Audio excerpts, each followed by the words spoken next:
When discussing the most seminal and iconic Batman stories of all time, you hear books like The Dark Knight Returns, Year One, The Long Halloween, and Batman Hush. Batman Hush was one of the first graphic novels I ever owned. Same for me. Like, I still distinctly, like, dude, this comic is so beaten up. Oh, it's destroyed. On my fucking shelf. Destroyed. But that's just testament about how much of, like, a formative comic this was for us growing up. It still stands the test of time. It's a great book, even though I do have some issues with the ending, but we'll get into. But today, ladies and gentlemen, I'm Thomas. I'm Merlin. Together, we're the Comic Lads, and we're going to be talking today about Batman Hatoosh. I mean, Batman Hush 2, supposedly. Why'd they call it Hatoosh? It's so stupid. Like, fucking fat 4-stick. Yeah, but that works better because a 4 looks more like an A. A 2 looks nothing like a U. Nothing, you know what I mean? Like, it doesn't even work. It's just bad. It is really bad. Yeah. And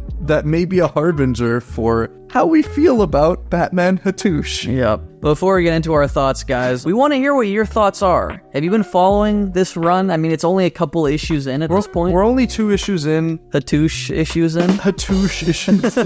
Yeah. But let us know how you're feeling about it. And let us know if you're a fan of the original Hush as well. And don't forget to hit the like button before we continue. It really helps us out. Subscribe if you haven't already. Become one with the Comic Lads. And don't forget to hit those notification bells to be notified for all of our future uploads. So I feel like we should talk a bit about the original Batman Hush. Yeah. So Batman Hush is a story by Jeph Loeb, writer of some really amazing books and one of the greatest artists in the history of comic books, Jim Lee. Yeah, I mean, Jim Lee's Batman is like stapled in my memory. It is. It's how I draw Batman, like pretty much. The way he draws Batman and Gotham City is how I see Batman and Gotham City in comic form in my brain. And of course, Jeph Loeb, the writer, worked on some amazing other iconic Batman-related stories like Batman The Long Halloween, Dark Victory, Haunted Night. Other books from across the pond at Marvel too, Spider-Man Blue, Daredevil Yellow, Ultimatum. Yeah, when they teamed up for the original Hush, it's like they were able to introduce so many new ideas into the world of Batman, I feel. Yeah. You know, notably with relatively new villain. Yeah, no, they created him. Yeah, Hush, Tommy Elliott, the Surgeon, Bruce Wayne's childhood best friend. Yeah, and like the story of Batman Hush is really fun, and it's a great deep dive into Batman's mythos and his rogues gallery. We see like a different villain every issue throughout the 12 parts, but Hush himself, I've always thought is a weak villain. Yeah, because throughout the whole story, someone's pulling the strings. And it's like, who's this new villain? It can't possibly be the new character that we've created that we're retconning as Bruce's childhood best friend, right? Surely it can't be him. Yeah. Oh, wait, it is. Yeah, and something kind of interesting about Hush is that at the end of the book, they make Bruce think that Jason Todd has come back from the dead. But this is Under the Red Hood. Jason Todd, whether he was himself or not in that story, played a very prominent role for just fucking with Batman near the end of it. Yeah, and it came out, right before Batman Under the Red Hood, which brought Jason back to life, and it was the first kind of like tease of like, hey, we might fucking bring Jason back, which back then was like, are you insane? Yeah. And now, he's synonymous with the Batman mythos. Red Hood, everyone loves Red Hood. He's everyone's favorite character. Yeah. It's actually crazy the amount of love that Red Hood has gotten in such a small window of comic history. Yeah, no, I feel like so many people now are like, yeah, who's my favorite Batman character besides Batman? It's Red Hood. Even favorite like superhero / comic character, period. Yeah. There's a lot of lovers out there. But now we get into Hatoosh. Wait, what is it? Hush Tua. Hush Tua. No, we're getting into Batman Hatoosh, which I'm sorry, that's how you wrote it. That's how I'm gonna fucking say it. I want to stress to everyone that this book is in current, right now continuity. Yeah. Okay? Because you'll need to know that for some of the BS that happens in issue 2. Issue 2-sh. So we pick up and Batman is like investigating this. It's like a laughing fish crime. This crime reminds me of years ago. A madman's poisoning the Gotham Reservoir. And then it's like, it's mirroring his original meeting with the Joker. But it's just like, there are certain plot and writing contrivances that Jeph Loeb takes that I just like don't buy. There are multiple times throughout these 2 issues, Batman will just get like sucker punched and knocked out by somebody, and I'm like, that literally will never happen to Batman ever, ever, ever. Yeah, because while he's trying to stop the crime, he gets like sucker punched, like you said, and falls into the lake. And all the Joker fish try to like eat his body, but since he has protective systems within his cowl and his bat suit, it like electrifies them, but also himself. Yeah, which is also like, no, Batman would not make his electric thing go off when he's submerged in water. Like, Yeah, but later on he does say like, oh, like I was hit in the exact right spot to like disable certain communications that like led to this. And I'm like, no, Jeph. Yeah. No, he wasn't. Yeah, and it's kind of like a lot of shit is thrown at your face all at once, because following that, he gets rescued by Talia. Out of nowhere? Who shows up fucking out of nowhere. He's like, don't die, beloved. And you know, fucking Jeph Loeb is like, I haven't read any Batman books in 20 years, so I'm just gonna have Batman say, Talia al Ghul, the mother of our son. The relationship is ... complicated. And I'm like, yeah, cool. Thanks, Jeph. I know you didn't read shit. Shit, bro. And then she says something that I thought was so weird, that Batman's like, how'd you find me? And she's like, I was tracking you. Like, just like I know your little Robins do. And then Batman's inner monologue is like, how could she possibly know that? And I'm like, how could she know that, like, your allies keep tabs on your location? Yeah, it is weird. Does also reference at that exact moment, Batgirl and Nightwing are trying to figure out what happened to him, because they can see that his vitals have plummeted and his suit has gone offline. Yeah. You know? And I will say, just going back to the art really quick, it's so nice to see Jim Lee's Batgirl. Yes! Because whenever we would see him in the past, she would be like in her Oracle phase. And if we ever saw her as Batgirl, it would be like one flashback panel in his beautiful watercolor style, but it's not like, we're not seeing her as Batgirl now. Yeah. You're right, it is fucking awesome. It's really cool, and like having her and Nightwing bounce off each other at the clock tower, you know, and try to figure out what's going on. It's good stuff. It is good stuff. And you know what else is good stuff? Jim Lee's Nightwing.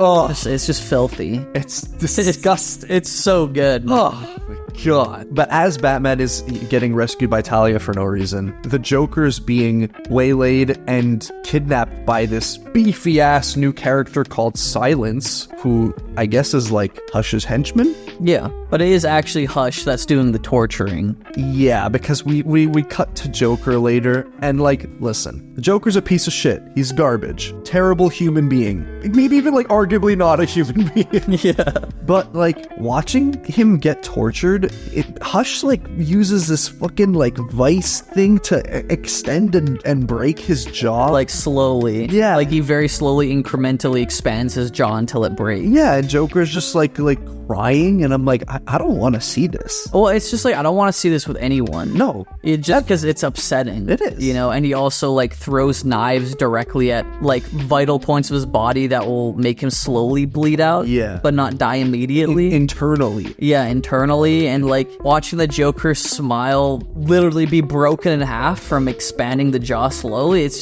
something that you'd see out of Saw. And I don't fuck with it. I don't like it at all either. Batman's tracking down the Joker because he doesn't know that he was abducted. He just thinks he escaped. He tracks the Joker down to one of his like classic amusement mile hideouts, and he sees the Joker like strung up, and we hear Hush talking on like the intercom, and then Batman's like, oh, it's him. I like, it couldn't be anyone else. Hush has returned. And I'm like, I know. It also feels like in that moment, it feels like this is a comic that should have come out 15 years ago. You know what I mean? That's the biggest thing about this, man. You hit it like fucking bang on the head. This comic is 15 to 20 years too late. Yeah, like Hush's return. Like, why does it immediately go to Hush? Like, so much shit and so many characters have been introduced since then that would go to these lengths to fuck with you. And it's just like, Hush has returned already multiple times. Yeah. Like mad times. They did Heart of Hush where he makes himself look like Bruce Wayne. They did fucking Batman Eternal where he was like the fucking big bad behind that.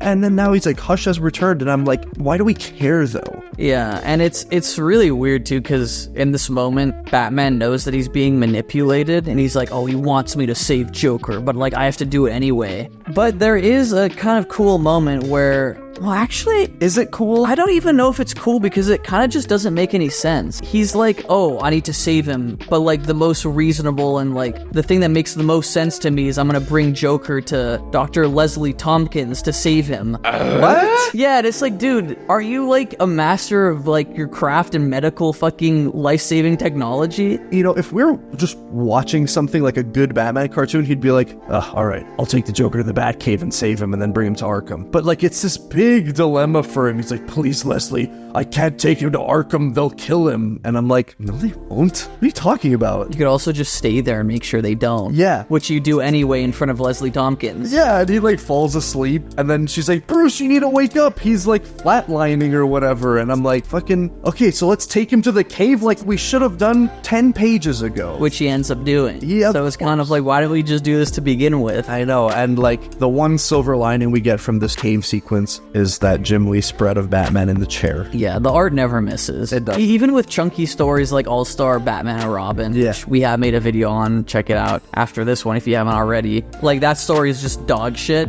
but like the art is still something that makes me return to the book for some reason. I know. But I will say the one silver lining of this Batcave sequence is that Batman's like, well, this is a unique opportunity to study the Joker's physical body, which I love that it still adds to the ongoing mystery of who is the Joker's true identity, you know? But again, I'm not trying to pick apart everything in this book, but it's like, we have done this before many times. Yeah. In continuity. I like the scene and the idea of it, but it betrays the fact to me that like, Jeph, I know you're not reading shit, so like, why is it in continuity? And the biggest red flag that lets you know that Jeph hasn't been keeping up with continuity is when Red Hood breaks into the cave. There's a lot to do with this sequence that I have serious problems with. Yes. Because Jason shows up like it's his first week back, resurrected from the Lazarus pit. Yeah, and he's like, you saved the Joker's life, Bruce. What the fuck? How could you do this? Yeah, after all he's done? And the thing that pisses me off the most is that Jason kind of gets the drop on Batman, and they're fighting, and it's like dark, and it's like it's in shadow, and they're like, who's this red hooded figure? Who could it be? Ooh. And then Batman gets his hand on one of like Jason's guns, or just a gun, and then we have this double page splash reveal that it's Jason, and Batman is holding a gun to his head while Jason's holding a gun to his, and I'm like, and he shoots him. It ends up breaking his mask. And I'm like, what the fuck are you doing right now? Yeah, I mean, the thing is that if you're a writer of Batman, like, there's two things that every writer has to know that are at the core and the base of Batman's philosophy. Yeah. Which is no guns and no killing. Zack Snyder knew these things very well when he made Batman v Superman. And especially like having Jim Lee, whose Batman is like arguably one of our favorites of all time. It's arguably perfect. Holding a gun and then shooting Jason. Holding a gun to his son's face. Yeah, it's just, I really have a problem with it. And Me too. You know, there's some weird Batman takes out there that like Batman should kill, and like what's the whole deal with like, oh, well, Batman had a gun in his like 1939 appearance. Read Punisher, bro. Yeah, it's as soon as you do that, you've lost me as a writer. And you've also lost me when you're like taking Jason, who, you know, we've had some snide comments about Jason in the past about how he's like kind of a one-trick pony of a character, but the truth is he's gone through so much character development in the almost 2 decades since he's been brought back to life, and he's become a hero, and he's become his own character, even if he's not like an altruistic, like I'm Batman, like he is his own character, and he has worked shit out with Bruce painstakingly over years, and now we see him in fucking Hattush. It's literally like you said, it's like he was just resurrected 10 minutes ago. Yeah, and that's one thing. We're gonna make a whole separate video on this, we've been meaning to for a while, but like the biggest problem with Red Hood is it seems that like no matter what his character development is like, he always eventually reverts to this phase where he's becomes once again an antagonistic force for Batman, where their ideologies clash, especially when it involves the Joker. For sure. And it's just like, I don't know, it just feels like a misstep. And then we get another instance of Batman getting sucker punched and knocked out because Jason knocks him out, which, yeah, sorry Jason fans, Batman is not losing any hand-to-hand anything with Jason ever. It's also crazy that Batman's gotten knocked out 2 issues in a row. Yep. Like, bro, someone do a CT scan immediately. I know, seriously. And then Batman wakes up and he's like, Jason's gone. and so is Joker. Jason is working with Hush? I'm like, what? Yeah, it's like, how did you draw this conclusion? Why did you send me on this breadcrumb trail to find Joker if you were just gonna take him back anyway, right? What's the plan? But that's not even how we finish the issue, too. We also get Riddler thrown in here randomly. Oh my god, yeah, we get another clock tower scene with Nightwing and Batgirl, and then we find out that Riddler's working with them. Yeah, and he's like, I'm gonna help you solve this conundrum. Yeah, and we're going off like, oh, also I'm Jack now too. I'm no, and I have a really fucking shitty new costume. Yeah, I don't think either of us are fans. Obviously, there's gonna be people out there that like the new redesign. I think a lot of people dislike it. Yeah, it looks terrible in my opinion. It does. It's not good. It's just so over designed. It doesn't say Riddler at all, even if there's fucking question marks on it. It's just, it doesn't look good. And we're also like, we're using pre-Flashpoint Hush continuity where Riddler knows Bruce and everyone else's identity, and I'm like, yeah, that was fine at the end of that book, but like in continuity now, you guys can correct me if I'm wrong in the comments, please do if I am. Pretty sure Riddler doesn't fucking know who these guys are. Yeah, and it just seems like Jeph Loeb is trying to get all the key players that were in Hush 1, you know, this being a sequel. For sure. But it's also, it's written in a way that doesn't really acknowledge all the development that these characters have gone through over the last 20 to 25 years. Not at all. And it's like it's very much like or Jeph wants his cake and he wants to eat it too, because like he wants to use all these other new characters that some of them didn't even exist when he wrote Hush, like Damien. He wants to acknowledge Damien in this book and the stuff and the turmoil with Talia. He wants to acknowledge that fucking Barbara's back as Batgirl, but he doesn't want to do the work and read up on the shit that's happened to them. But it's not even like, reading is one thing and catching up and making sure all the lore is consistent. Yeah. But how can you make Batman hold a gun? Like, I'm sorry, like I can't get over that. It freaks me out, dude. How do you so